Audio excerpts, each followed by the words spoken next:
c'est pas ça. Vous comprenez, la mode, c'est en avant, c'est pas en arrière. On ne recule pas, on ne fait pas des choses qui ont fait. Il faut vivre avec son époque.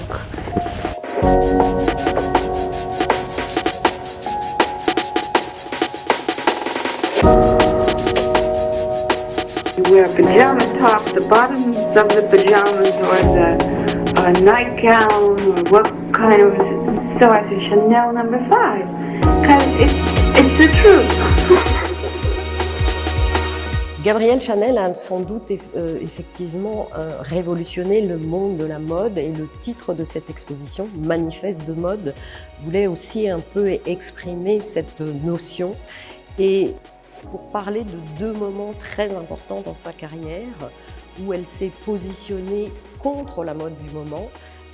Tout d'abord dans les années 10, et avec cette pièce emblématique dont on parle toujours, la fameuse marinière. Et puis en 1954, et elle apporte, elle, une conception radicalement différente de l'élégance féminine, qui passe pour elle par quelque chose qui est de l'ordre du naturel, du confort, de la liberté de mouvement. Cette vision différente est sans doute portée aussi parce que c'est une femme et qu'elle est la première à porter ce qu'elle crée. C'est un peu fort ce que je vais dire, mais c'est une philosophie de la vie. C'est une conception du vêtement plus que de la mode. C'est créer du vêtement pour les femmes. Je vous dirais que je ne peux vous dire que ce que je répète sans arrêt, qui pour moi est un fait, mais que peut-être tout le monde ne comprend pas. Je trouve que les femmes sont toujours trop habillées et qu'elles ne sont jamais assez élégantes.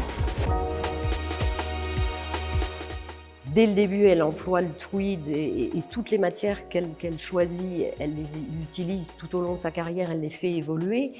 Cette nouvelle vision de l'élégance qui encore aujourd'hui paraît si étonnamment contemporaine, d'actualité, et qu'elle a commencé à mettre en place à la fin des années 10.